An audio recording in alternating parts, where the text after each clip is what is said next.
November 1944. Three high-ranking German generals sat in the back of a military transport truck, wrists bound, uniforms stripped of their insignias.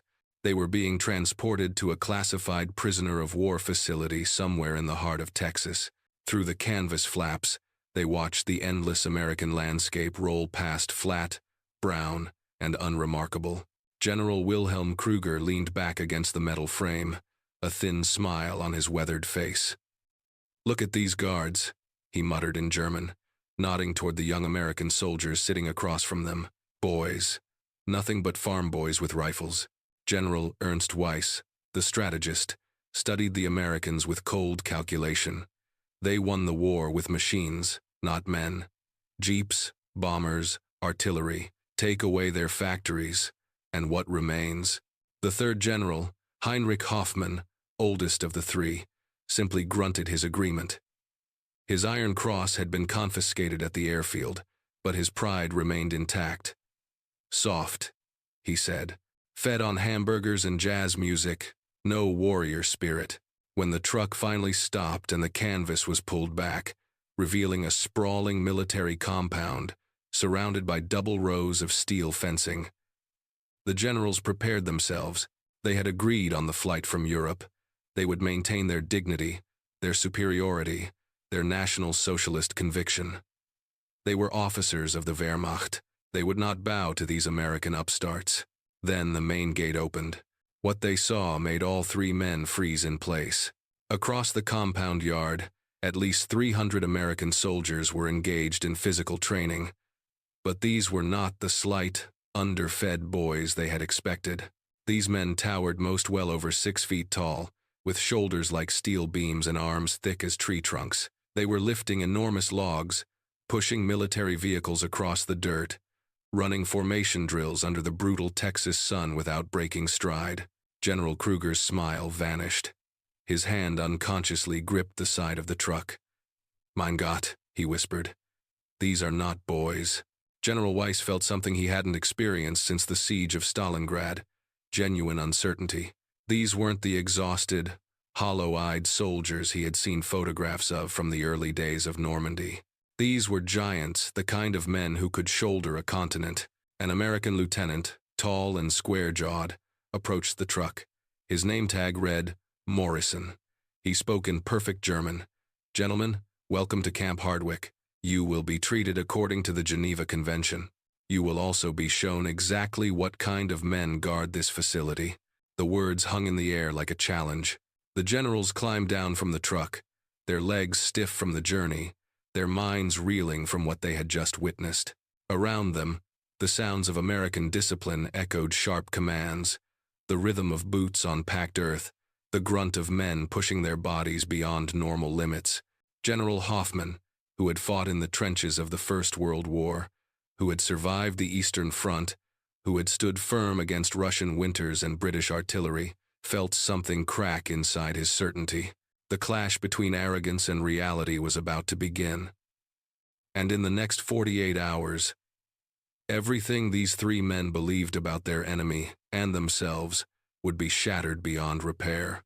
General Wilhelm Kruger had built his career on one unshakable principle. German superiority was not propaganda, it was biological fact. At 52, he had commanded panzer divisions across France and Belgium, watched his forces crush resistance in days, seen enemy soldiers scatter before the might of the Third Reich. In his mind, the Wehrmacht's early victories were proof of inherent excellence. General Ernst Weiss, younger at 44, was the intellectual of the group, a career strategist who had studied at the finest military academies. He had analyzed every major campaign of the war. His conclusion was always the same. Americans won through material advantage, not martial skill. They buried their enemies in steel and oil, not courage. Remove their industrial machine, he believed, and they would crumble. General Heinrich Hoffmann, at 61, represented the old guard. He had earned his Iron Cross in 1917, had watched the humiliation of Versailles, had rejoiced when Hitler restored German pride. For him, the war was spiritual as much as military. The Americans, with their democracy and individualism, represented everything weak about the modern world. They lacked the iron discipline that forged true warriors. During the long flight from Europe, shackled in the cargo hold of a military transport, the three generals had passed the time reaffirming their convictions. They spoke of the battles where outnumbered German forces had held their ground, of the tactical brilliance that had nearly brought Britain to its knees, of the soldier's spirit that inferior nations could never understand. The American, Kruger had said, his voice carrying over the drone of the engines, is fundamentally unserious about war. He treats it like a job, not a calling. He wants to go home to his hamburgers and his baseball. He has no true commitment to sacrifice. Weiss had nodded thoughtfully. Their logistics are impressive, I grant you. But logistics are not courage. When I studied their casualties at Omaha Beach, do you know what I found? Chaos. Hesitation. Men freezing in the water because they were terrified. They prevailed through overwhelming numbers, nothing more. Hoffman had spat on the metal floor. Decadent, all of them. They send us jazz records and chocolate as if war were a social gathering. They have forgotten what it means to be hard, to be ruthless. That is why, even in defeat, we remain superior. The American guards escorting them had said nothing, their faces impassive. This only reinforced the general's beliefs. The silence was not discipline, it was weakness, inability to meet German conviction with equal force. When they landed at an airfield in West Texas, the November heat had struck them like a physical blow. Kruger had sneered at the landscape, flat, dusty, provincial. This is what they're so proud of? Empty land? The young soldiers who secured them into the transport truck were professional but unremarkable. One had freckles. Another looked barely 18. A third had a slight build that would have disqualified him from the Wehrmacht entirely. To the generals, they were proof of declining standards. As the truck rumbled through the Texas countryside, passing through small towns with names like Odessa and Midland, Hoffman had stared at the people going about their business, farmers in pickup trucks, women shopping at general stores, children playing outside schoolhouses. Look at them, he said, living as if there's no war at all. No rationing, no bombing, no sacrifice. They send their weakest sons to fight while the strong stay home and grow rich. Weiss had been taking mental notes, as was his habit. When we return to Germany, and we will return, we will tell our people the truth about the American soldier. We will explain that we were not defeated by better men, only by better factories. History will judge us fairly once the lies are exposed. Kruger had leaned forward, his eyes bright with defiance. We will maintain our dignity in this prison camp. We will show them that National Socialist conviction cannot be broken by captivity. Let them see what true soldiers look like, even in chains. They had clasped hands in the back of the truck, a silent oath. But then the truck had stopped. The canvas was pulled back. The gate had opened. And every assumption they carried began to die the moment they saw what waited beyond that gate. Camp Hardwick was not a name that appeared on any official military registry. Buried in the classified files of the War Department, it served a very specific purpose: housing and training the most physically elite soldiers in the United States Army before their deployment to the final push in Europe. It was also where certain high-value prisoners were brought for processing and intelligence gathering. As the three German generals stepped down from the transport truck, their eyes struggled to process what they were seeing. The facility sprawled across 40 acres of harsh Texas flatland. Double rows of steel fencing, 12 feet high, enclosed the entire perimeter. Guard towers stood every 100 yards, each manned by soldiers whose silhouettes suggested size and capability. Floodlights were positioned at strategic angles, ensuring that even at night, every inch of the compound remained visible. But it was the men inside that stopped the generals in their tracks. The training yard stretched before them like a vision from a different reality. 300 American soldiers moved through synchronized physical drills with machine-like precision, but these were not the slight, undernourished conscripts the Germans had expected. These men were enormous, most standing between 6'2" and 6'5", with frames that spoke of years spent in manual labor and rigorous conditioning. Lieutenant Morrison, the officer who had greeted them at the gate, stood 6'3" himself, his shoulders strained against his uniform. His hands looked capable of bending steel bars. When he spoke, his voice carried the flat, confident tone of someone who had never questioned his physical capability. "This way, gentlemen." General Kruger couldn't stop staring. At one end of the yard, a squad of 20 soldiers was performing synchronized log lifts, hoisting tree trunks that had to weigh at least 200 pounds each, pressing them overhead, holding them at full extension for 10-second intervals. Their faces showed strain but not desperation. This was routine for them. At another station, soldiers were pushing a decommissioned jeep across a quarter-mile track, not rolling it, pushing it, with their collective strength, as a conditioning exercise. The metal frame groaned under their force. The soldiers' boots dug trenches in the packed earth. General Weiss, the strategist, felt his analytical mind struggling to reconcile data with observation.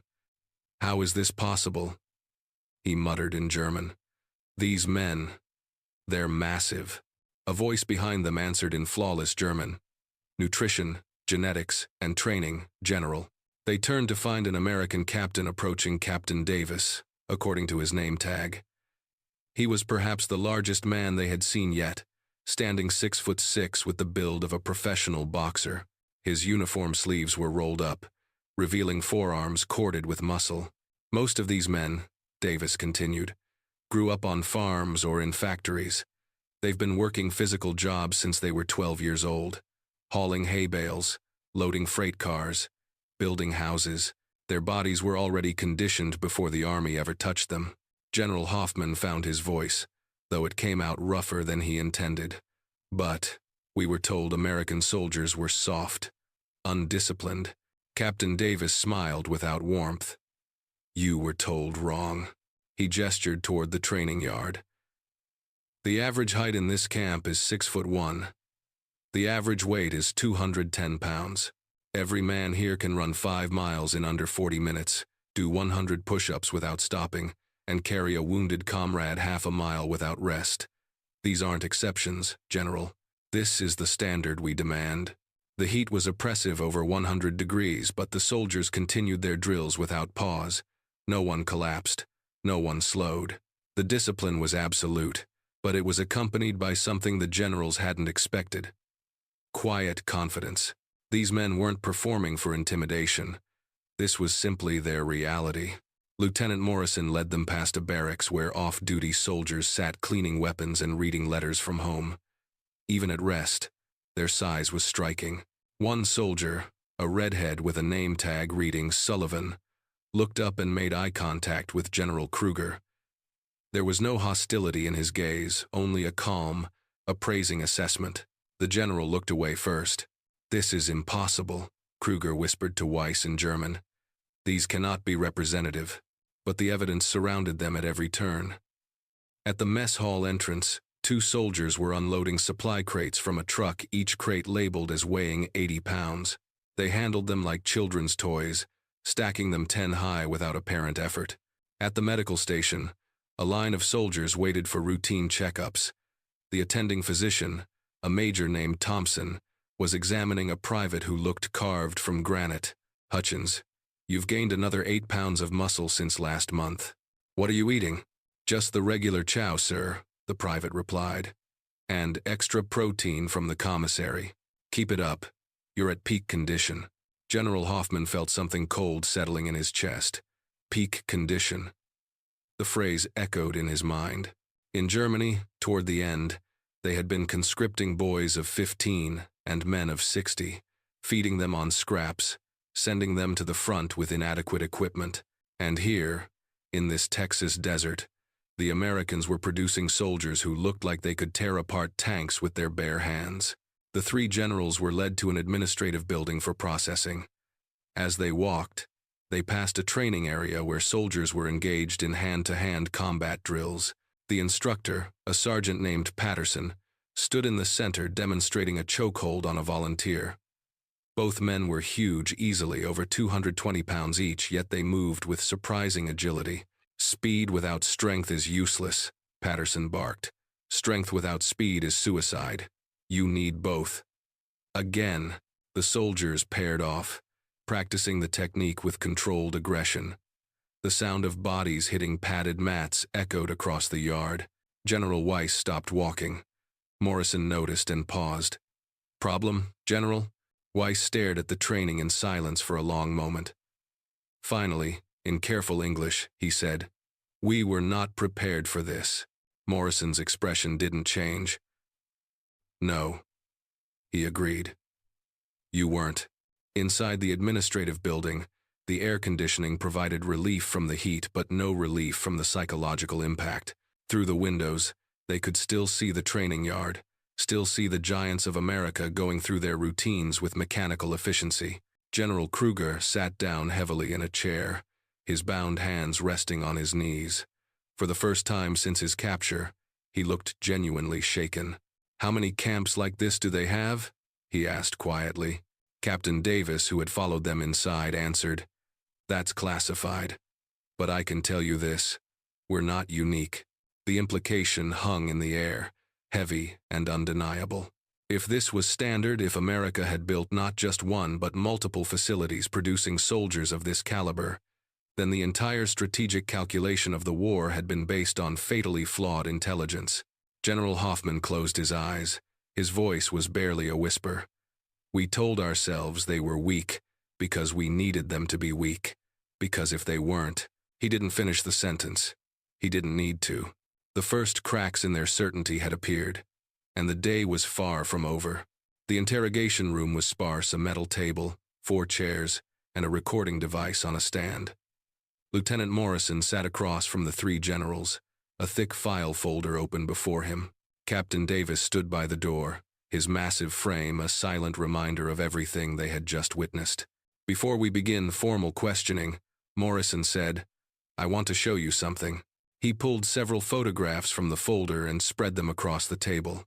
The images showed American soldiers in various settings, training camps, deployment centers, staging areas across England and France. "These men," Morrison continued, tapping each photo, "represent the typical profile of the American soldier currently serving in the European theater." The photographs confirmed what they had seen in the yard. Tall, broad-shouldered men with the weathered hands of laborers and the confident bearing of athletes. One photo showed a company lined up for inspection. Every single soldier appeared to be over 6 feet tall. General Weiss picked up one photograph showing a soldier identified as Private First Class James Hawkins, Iowa.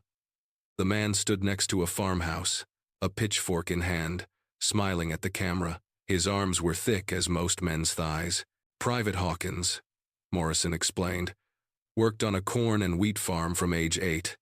By 18, he could load a half-ton hay wagon by himself in under an hour.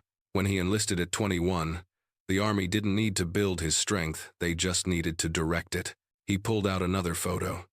Corporal Robert Mitchell, Pennsylvania. Steel mill worker for 6 years before enlisting. Spent 8 hours a day moving iron ingots weighing up to 200 pounds. The Army physical test was easier than his normal work shift. Captain Davis stepped forward and added his own file to the table. Sergeant Paul Anderson, Wyoming, rancher. Could carry a full-grown calf across his shoulders for a mile when he was 16. Won state wrestling championships 2 years running. When the war started, he was the first in his county to volunteer. General Kruger's jaw tightened. "You're cherry-picking examples. These cannot be representative of your entire force." Morrison shook his head. "Actually, General, they are representative. May I explain something about American demographics?" He didn't wait for an answer. Unlike Europe, where warfare and famine have depleted the population repeatedly over centuries, America has experienced consistent food surplus for 3 generations. Our working-class farmers, factory workers, construction laborers eat protein-rich diets from childhood.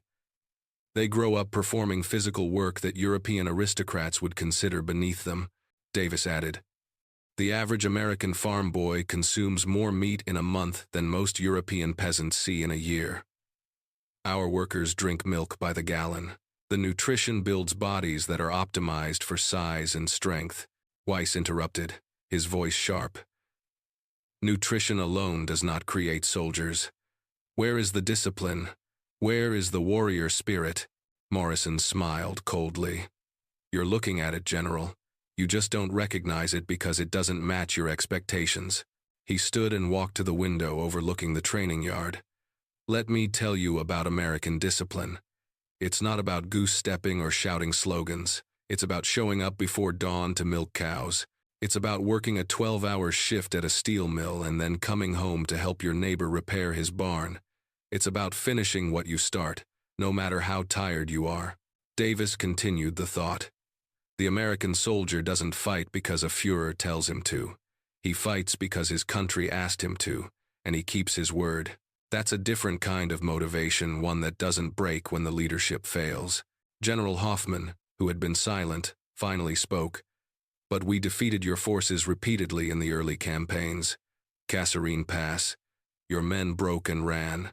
Morrison turned from the window. Yes, they did. Because they were green troops facing veterans, and they panicked. But do you know what happened next? He pulled out a combat report and read. After Kasserine, the American command implemented intensive training reforms. Every soldier was put through additional conditioning. Tactical errors were analyzed and corrected. 6 months later, those same units helped take Sicily with minimal casualties. They learned, General. They adapted. Can you say the same about your forces? The silence that followed was heavy with implication. Captain Davis retrieved another set of photographs from his file. I want you to see something else. These are recruitment statistics from 1943.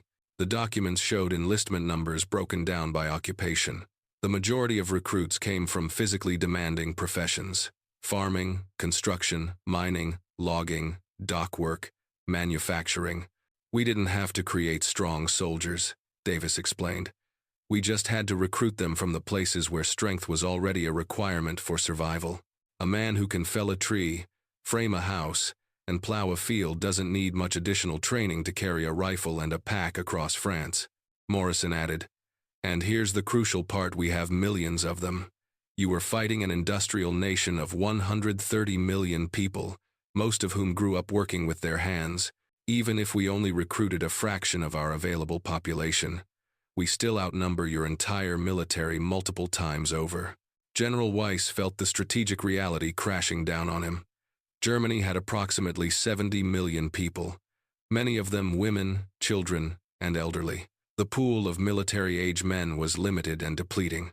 Meanwhile, America had barely scratched the surface of its manpower reserves. You're telling us, Weiss said slowly, that every man in that training yard represents thousands more just like him. Tens of thousands, Morrison corrected. And they keep coming. Every week, new recruits arrive from every state.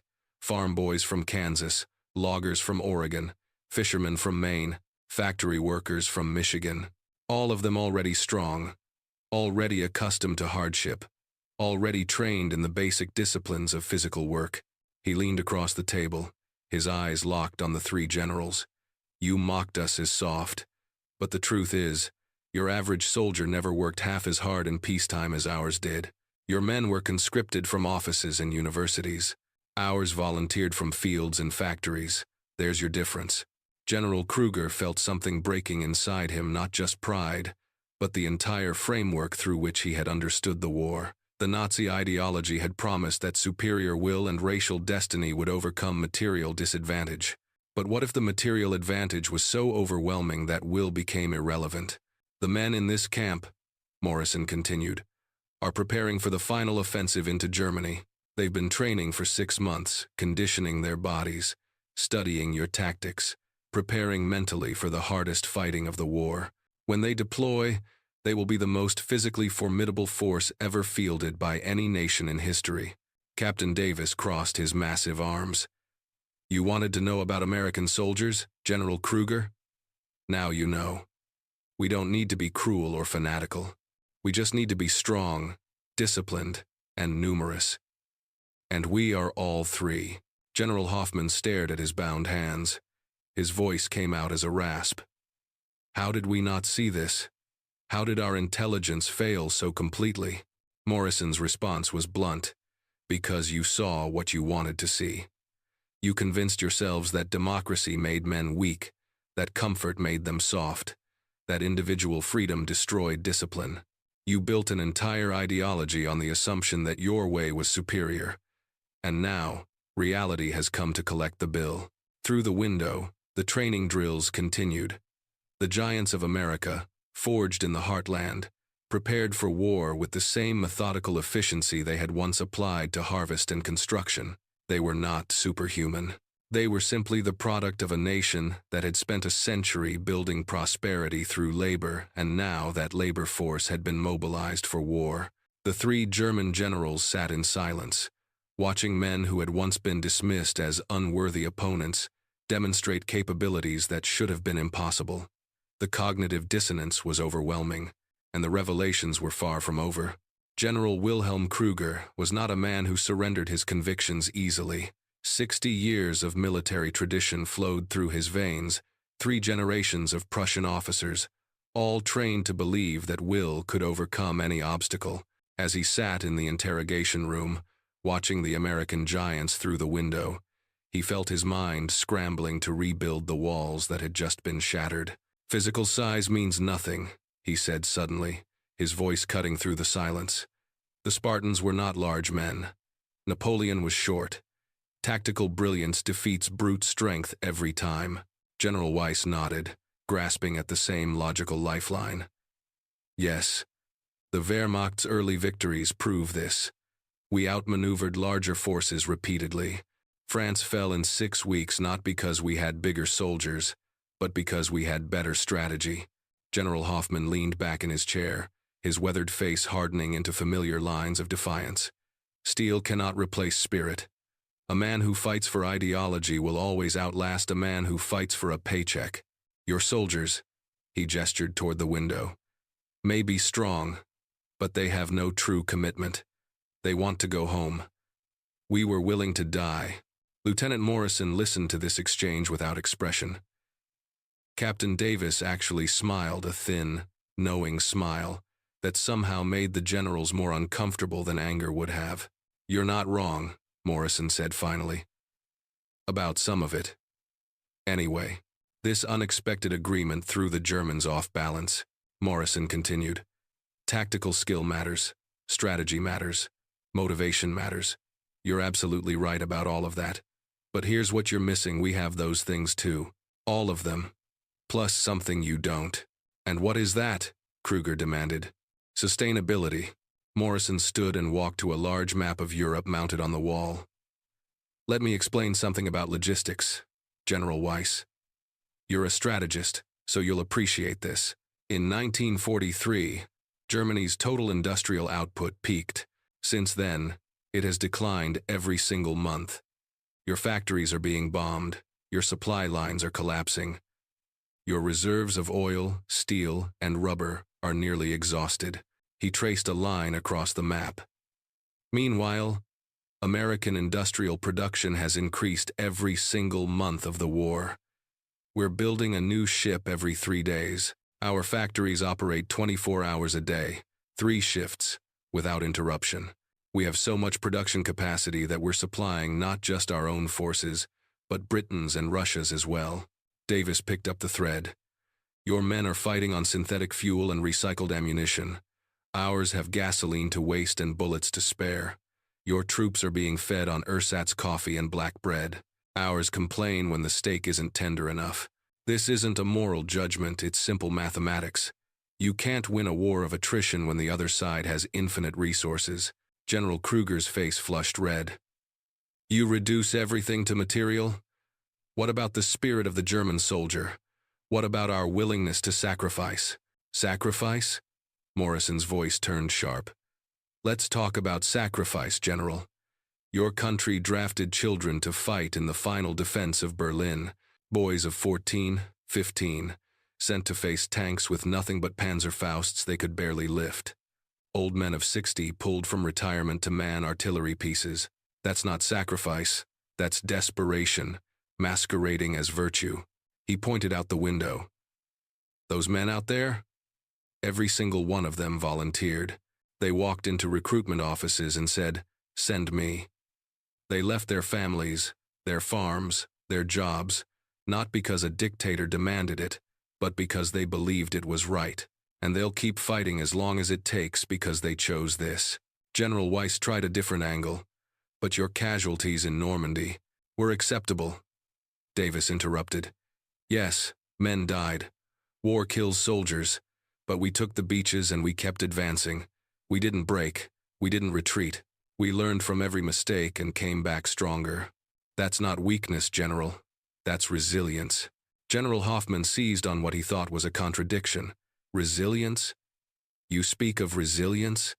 The German army held the Eastern Front for 3 years against impossible odds. Morrison nodded slowly. You did. And it was impressive. But here's the question you need to ask yourself. What did it cost you? How many men did you lose in Russia? How many divisions were destroyed and never properly reconstituted? How many of your best officers and soldiers are buried in the steppe? He let the question hang for a moment before continuing. America lost 250,000 men in 3.5 years of war. That's terrible. Every death is a tragedy. But Germany has lost millions.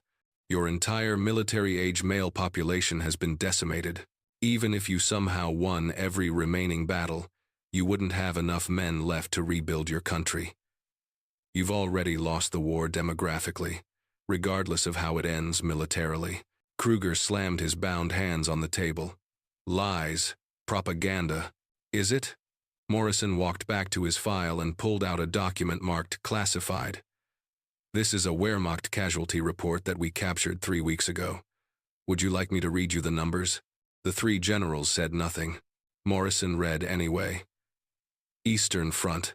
Approximately 2.3 million dead, missing, or permanently disabled. Western Front. Approximately 500,000. Africa. 120,000. These are your own numbers, General, not ours. The silence that followed was suffocating. Captain Davis stepped forward, his voice quieter now, but no less forceful. You want to talk about spirit and will? Fine. Let me tell you about Private First Class Daniel Murphy from Ohio.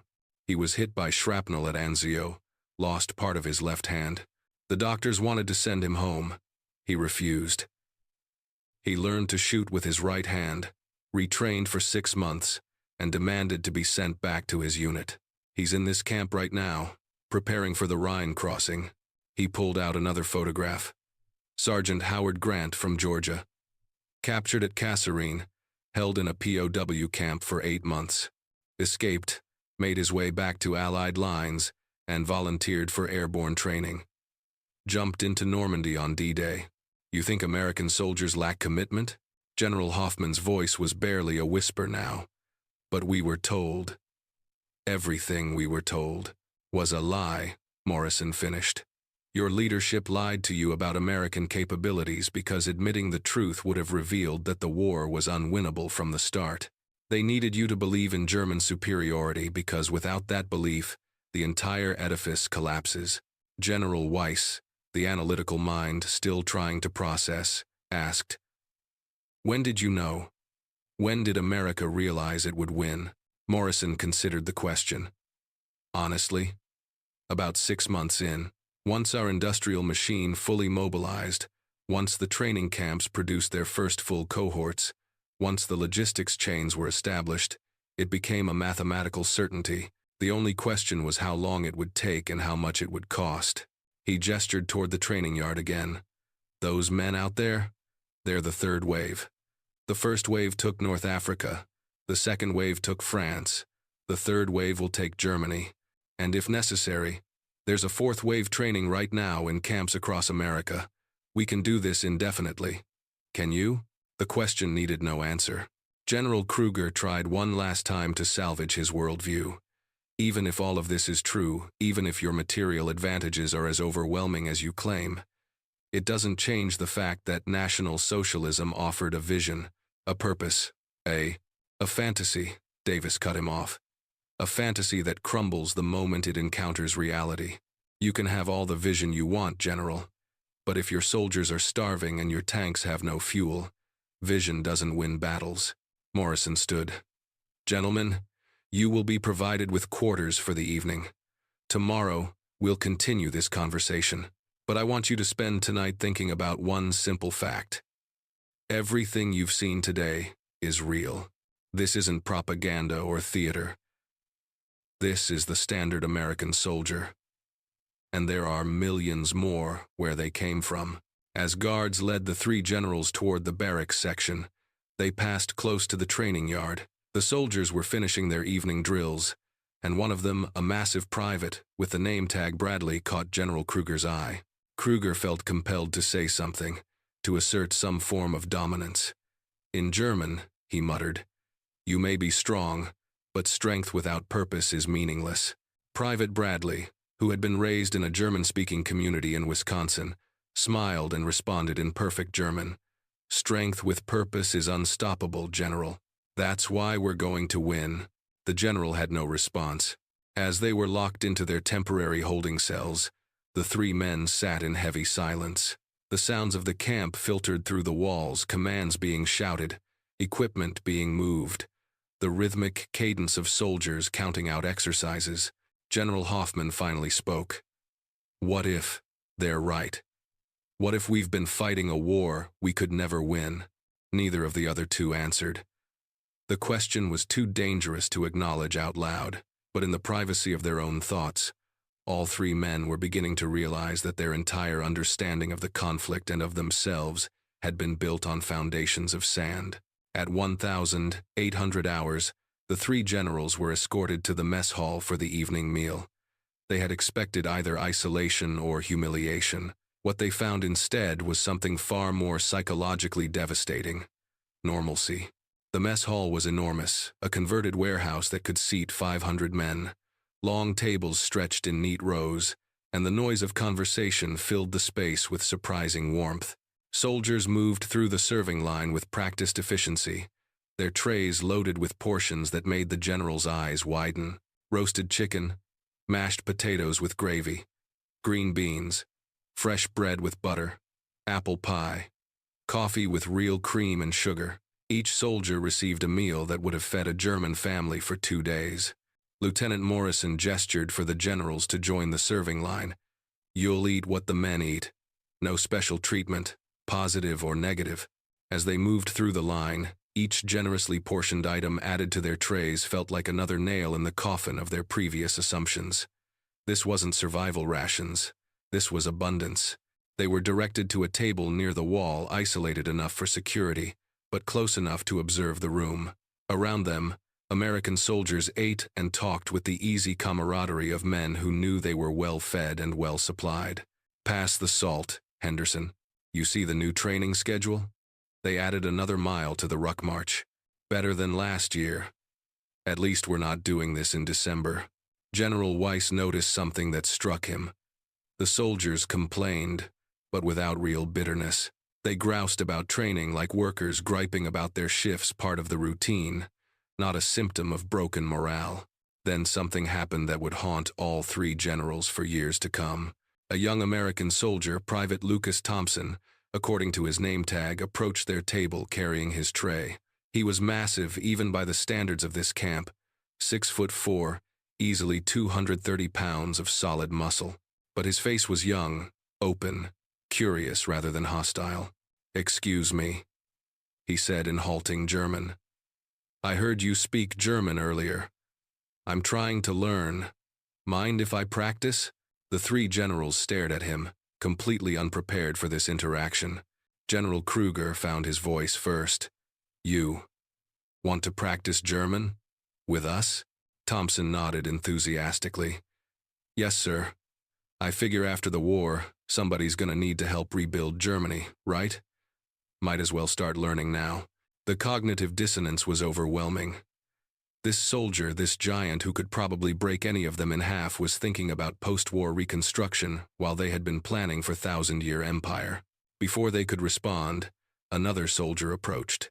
This one was leaner but no less imposing, with the weathered look of someone who had seen combat. His name tag read Jackson. "Thompson, leave them alone. They don't want to." He paused, actually looking at the general's trays.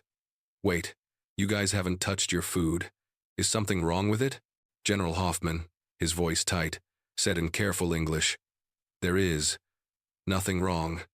It is only very much food. Jackson's expression softened with understanding. Oh, right.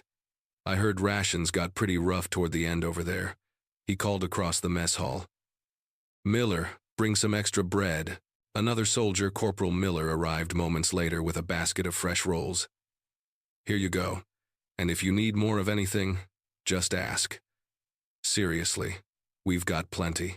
He set the basket down and walked away without ceremony, without expectation of gratitude, without any sense that he had done something remarkable. But it was remarkable. It was devastating. General Weiss stared at the basket of bread, real bread, not the sawdust-filled ersatz bread that German civilians had been eating for 2 years. His hands trembled slightly as he reached for a roll. The bread was still warm. Something broke inside him at that moment. He thought of his wife in Berlin, rationing their dwindling supplies, making soup from potato peels. He thought of letters from home describing children fainting in school from hunger. He thought of soldiers at the front writing about comrades dying not from enemy fire but from disease and malnutrition. And here, in this Texas desert, the enemy had so much food that they gave it away to prisoners without a second thought. Private Thompson was still standing nearby, awkwardly hopeful. So, German practice? Or should I come back another time? General Kruger, to his own surprise, found himself answering, Sit. We will help you practice. For the next 20 minutes, in the surreal atmosphere of the mess hall, 3 captured German generals taught basic German phrases to an American farm boy from Indiana who planned to help rebuild their country after destroying it. The absurdity was almost unbearable. Thompson's German was terrible, full of mispronunciations and grammatical errors, but his enthusiasm was genuine. He had a small notebook where he carefully wrote down corrections, and he asked questions about German culture with the innocent curiosity of someone who had never considered Germans as enemies, only as people he happened to be fighting. So, what's Germany actually like? Thompson asked. I mean, outside of the war. Is it true you guys have castles everywhere?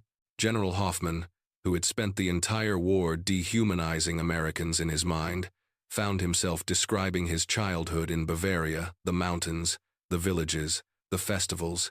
For a few minutes, the war fell away, and he was simply an old man telling stories to a young one. Then reality crashed back. Across the mess hall, a group of German prisoners of war, enlisted men captured months earlier, were being brought in for their meal.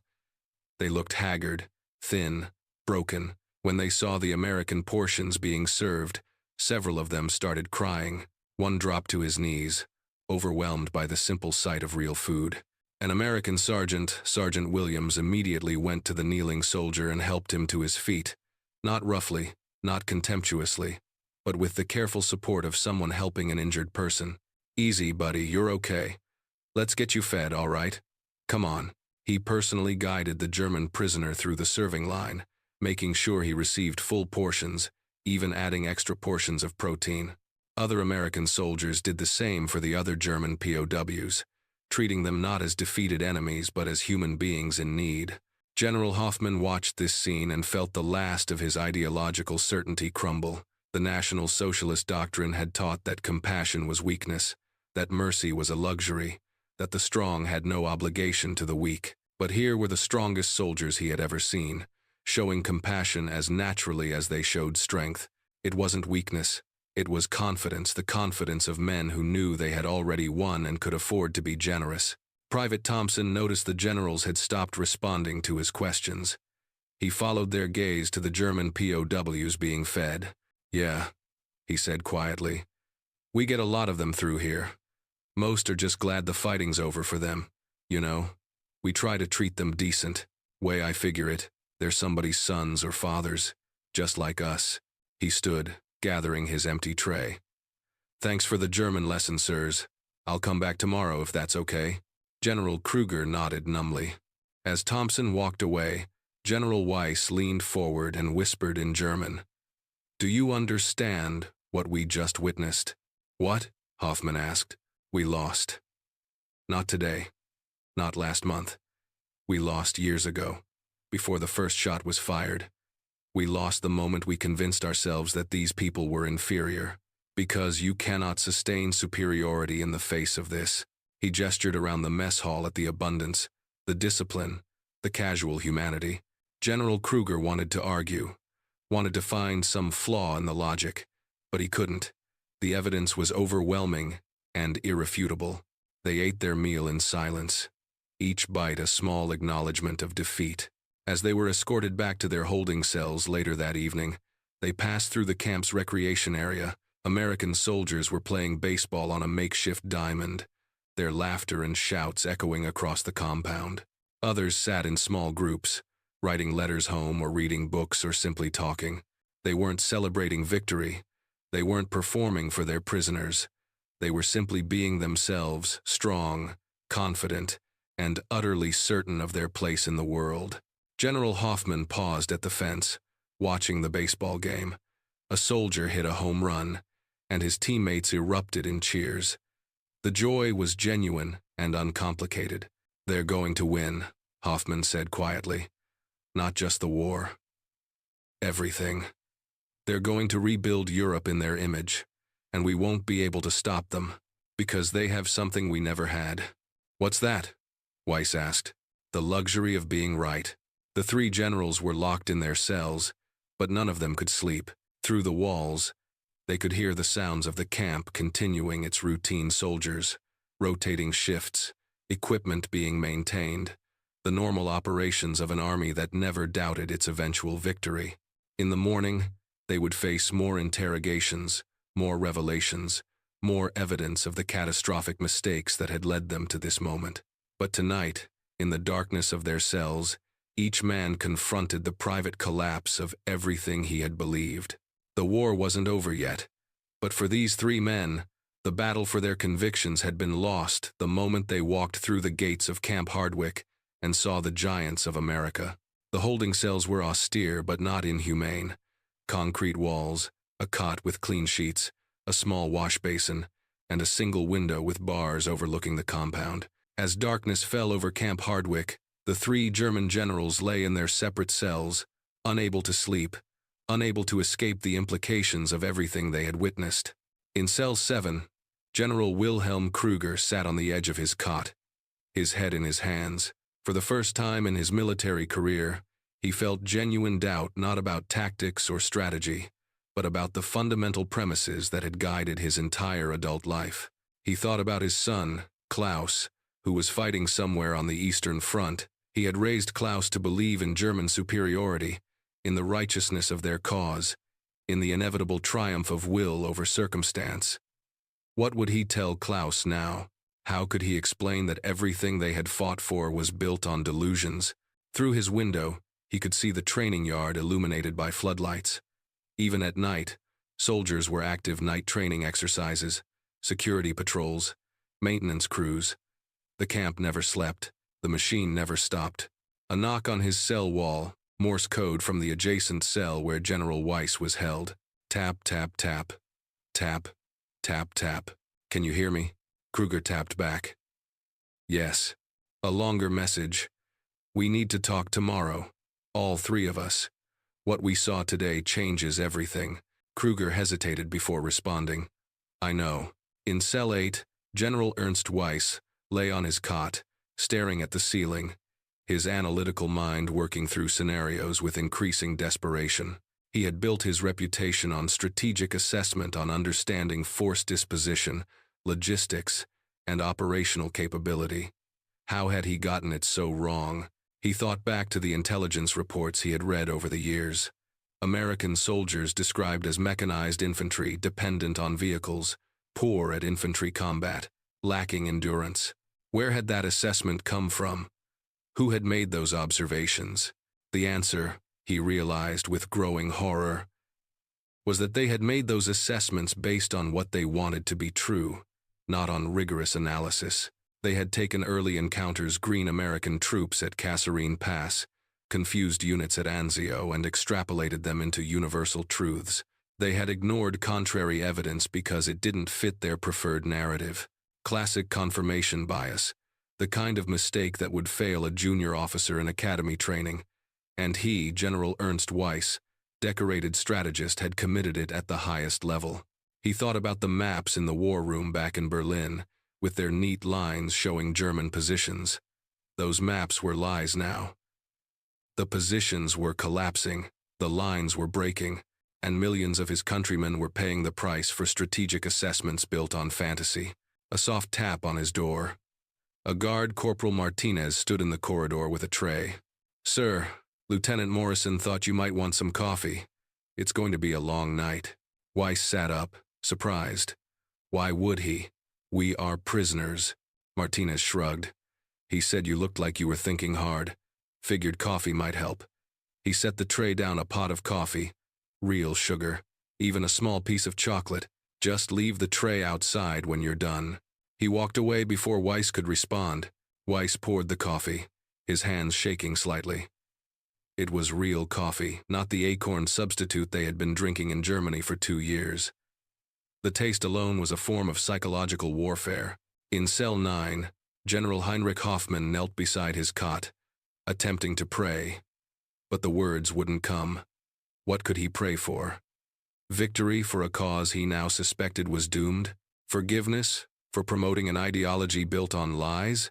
Strength to maintain convictions he no longer believed? He thought about the young American soldier, Private Thompson, who wanted to learn German to help with reconstruction. The boy couldn't have been more than 22, probably fresh from some farm in the American heartland. He had grown up in comfort and security, never known real privation, never been hardened by the trials that were supposed to create true warriors.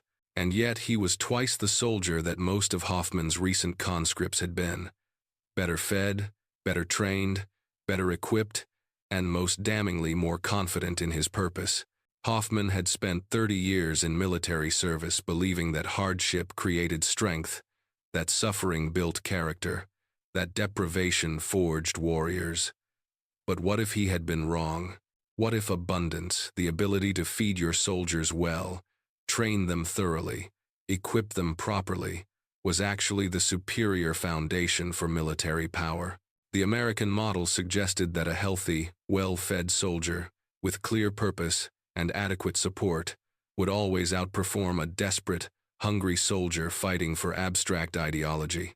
A sound from the corridor drew his attention. Through the small window in his door, he saw Lieutenant Morrison walking past on some late-night errand. The officer moved with the easy confidence of someone who had never doubted his nation's strength or his own place in it. Hoffmann realized something. Morrison wasn't exceptional. He was standard. Every soldier in this camp carried that same confidence, that same unshakable certainty. It wasn't arrogance. Arrogance was brittle and defensive. This was something else.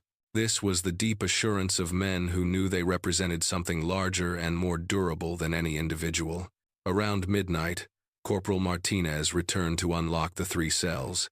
"Lieutenant Morrison requests your presence in the conference room. This way, please." The 3 generals were led through the quiet corridors to a larger room they hadn't seen before. Morrison was waiting, along with Captain Davis. A pot of coffee sat on the table, along with sandwiches and fruit. "Sit," Morrison said. It wasn't a command, just an invitation. "I thought we should talk. Off the record." The Germans exchanged glances but took seats. Morrison poured coffee for everyone before speaking. "I've been doing this job for 8 months now, processing high-value prisoners, gathering intelligence, trying to understand how German leadership thinks. And I've noticed something. Most of you are genuinely shocked by what you see here, which means your intelligence was catastrophically wrong. I need to understand why." General Weiss, the strategist, felt compelled to answer honestly. "Because we told ourselves comfortable lies. Because admitting American strength meant admitting our war was unwinnable. Because the entire National Socialist ideology depends on the premise of German superiority. And if that premise fails, everything collapses." Morrison nodded slowly. "And now that you've seen the truth?" A long silence. Finally, General Hoffmann spoke, his voice heavy. "Now we must confront the fact that we sent millions of young men to die for a delusion, that we destroyed our own country in pursuit of a fantasy. that the officers we trusted and the leadership we followed were either fools or liars, possibly both. Captain Davis leaned forward. For what it's worth, I don't think you're evil men. Misguided, yes. Blinded by ideology, certainly. But I've read your service records. You were competent officers before the Nazi Party came to power. What happened? General Kruger answered, and his voice cracked. We wanted to believe. After the humiliation of Versailles, the economic collapse, the chaos of Weimar, Hitler offered us pride again. Purpose, the promise that Germany could be great once more, and we were so desperate to believe it that we ignored every warning sign. The camps? Morrison asked quietly. The atrocities? The question hung in the air like poison gas. Weiss looked down at his hands. We told ourselves it was necessary, that total war required total measures, that the ends justified any means. We became so focused on victory that we stopped asking whether victory was worth the price, Hoffman added. And we told ourselves that the enemy was doing the same things, that everyone in war committed atrocities, so ours were not exceptional. His voice broke. We were wrong. About everything. Captain Davis pulled out a folder different from the one Morrison had shown earlier. I want to show you something. These are photographs from camps we've liberated. Concentration camps, not military prisons, extermination facilities. He spread the photographs across the table. The images showed horrors beyond comprehension. Skeletal figures barely alive, mass graves, gas chambers, crematoria. This is Buchenwald, Davis said, pointing to one image. This is Dachau. These are the camps your government built. Did you know about this? The three generals stared at the photographs, their faces ashen. We heard rumors. Kruger whispered. But we told ourselves they were exaggerations, enemy propaganda. We didn't. We didn't want to believe our own nation could do this? Morrison finished. Well, it did. And when American soldiers liberated these camps, they found German military personnel guarding them, officers who knew exactly what was happening. Some of the guards were regular Wehrmacht, not SS. Your army, General. Your men. The silence that followed was absolute. General Hoffman began to weep quietly at first, then with shaking sobs that convulsed his entire body. He was 61 years old, had fought in 2 world wars, had seen every kind of battlefield horror, but this broke him completely. What have we done? He gasped between sobs. What in God's name have we done? Morrison's voice was not without compassion. You fought for a regime that promised glory and delivered damnation. You believed in a cause that turned out to be monstrous, and now you have to live with that knowledge. General Weiss forced himself to look at each photograph, as if inflicting punishment on himself. These people. They were German citizens. Jews, yes, but Germans. We did this to our own people. Captain Davis gathered the photographs back into the folder. I'm not showing you these to be cruel. I'm showing you because you need to understand what American soldiers are fighting against, not just a military enemy, but an ideology that leads to this. That's why they keep coming. That's why they'll cross the Rhine and push all the way to Berlin if necessary. Because this, he tapped the folder, cannot be allowed to exist. General Kruger felt the last of his defenses crumble. Then we were never the heroes of this story. We were the villains. Yes, Morrison said simply. And the sooner you accept that, the sooner you can start thinking about how to help end this war and begin making amends. The conversation continued through the night, ranging across strategy, ideology, personal responsibility, and the future of Germany. The three generals asked questions they had never dared ask before, challenged assumptions they had held for years, and confronted truths that shattered their remaining illusions. By the time dawn light began filtering through the windows, all 3 men looked 10 years older. The psychological battle was over. They had lost not just their faith in German victory, but their faith in the cause they had served. As they were led back to their cells, General Weiss turned to Morrison. What happens to us now? Morrison met his gaze evenly. That depends on what you do with this knowledge. The war will end soon, weeks, maybe months. Germany will need people who understand what went wrong and can help rebuild on better foundations. Whether you're part of that or spend the rest of your lives in prison will depend on choices you make in the coming days. The three generals returned to their cells, but they were not the same men who had entered them. The arrogance was gone. The ideological certainty had evaporated. What remained was the far more difficult work of understanding how they had been so profoundly wrong, and what, if anything, they could do to make it right. Through the window, General Kruger watched the morning shift of American soldiers beginning their training routine. The giants of America, he thought, not giants because of their size, but because of the system that produced them, the prosperity, the freedom, the moral clarity. Germany had sought to conquer through will and ideology. America had prevailed through abundance and purpose. There was no comparison. There had never been a comparison. The lesson was learned. But the price of that lesson, paid in millions of lives, would haunt these three men for whatever time remained to them. 3 weeks later, General Ernst Weiss sat in a different room at Camp Hardwick, this time voluntarily. Across from him, Lieutenant Morrison reviewed a stack of documents that Weiss had helped prepare. Detailed assessments of German defensive positions, honest evaluations of Wehrmacht capabilities, information that would help Allied forces end the war more quickly and with fewer casualties. "This is good work," Morrison said. "It will save lives. American lives, yes, but German lives too. Every day this war continues, more people die unnecessarily." Weiss nodded wearily. "It is the least I can do, though it does not absolve me of responsibility for what has already happened." Morrison looked up. "No, it doesn't. But it's a start." In another part of the camp, General Hoffman was speaking with a Protestant chaplain, Captain Reverend Samuel Blackwood, a former pastor from Tennessee who now ministered to both American soldiers and German prisoners. "I keep thinking about all the young men I sent into battle," Hoffman said. "I told them they were fighting for Germany's future, but I was really sending them to die for a lie." Reverend Blackwood's response was gentle but firm. "You can't change the past, General. You can only decide what you do with the time you have left. Will you spend it denying responsibility, or will you spend it trying to help others avoid the same mistakes?" Hoffman looked at the chaplain with red-rimmed eyes. "Is redemption even possible for someone who has done what I have done?" "I'm not the one who decides that," Blackwood said. "But I believe in a God who offers grace even to those who don't deserve it. The question is whether you're willing to accept that grace and do the hard work that comes with it." General Wilhelm Kruger had the most difficult journey.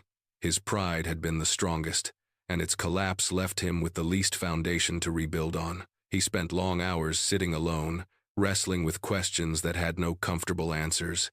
One afternoon, Private Thompson, the young soldier who had asked to practice German, found Kruger sitting by the fence, staring at nothing. "Sir, you okay?" Kruger looked up at the massive young man who represented everything he had been taught to despise and had learned to respect. "How do you live with the knowledge that your enemies were right and you were wrong?" Thompson sat down beside him, his huge frame folding with surprising grace. "Well, sir, I guess you start by admitting it. Then you figure out what you're gonna do different going forward. My grandpa always said, you can't unburn a field, but you can plow it under and plant something new." Farm wisdom from the American heartland. Somehow, it cut through the philosophical complexity better than any military doctrine. "Plant something new," Kruger repeated. "Yes, perhaps that is all that is left." On the 8th of May, 1945, Germany surrendered unconditionally. The news reached Camp Hardwick in the early morning, and the American soldiers celebrated with restrained satisfaction, not triumphalism, but relief that the killing was finally over. The three German generals heard the news in silence. There was no joy in being proven right about inevitable defeat. There was only the heavy knowledge of wasted lives, wasted years, wasted potential. Lieutenant Morrison gathered them together one final time. "The war in Europe is over. You will remain in custody while your cases are reviewed. But I want you to know something. Your cooperation over these past weeks has been valuable. When the trials begin, that cooperation will be noted. General Weiss asked, "Will there be trials for everyone? Or only the leadership?" "That's above my pay grade," Morrison admitted. "But I suspect the focus will be on those who gave the orders, not those who followed them. Still, I was just following orders isn't going to be a sufficient defense for everyone." He looked at each of them in turn. "You three made choices. You chose to support a regime even when you had doubts. You chose to ignore evidence that contradicted your beliefs. You chose loyalty to ideology over loyalty to truth. Those were choices, not inevitabilities. You'll have to answer for them." General Hoffman nodded slowly. "We understand, and we accept that." Morrison stood to leave, then paused. "For what it's worth, I think you're better men now than you were when you arrived. Whether that matters in the grand scheme of things, I don't know. But it matters to you. And that's something." In the months that followed, the three generals were transferred to a facility in Europe for formal processing. Their cooperation with Allied intelligence was noted in their files. When the Nuremberg trials began, they were called as witnesses rather than defendants. Their testimony about the internal workings of the Wehrmacht and the delusions of German leadership proved valuable.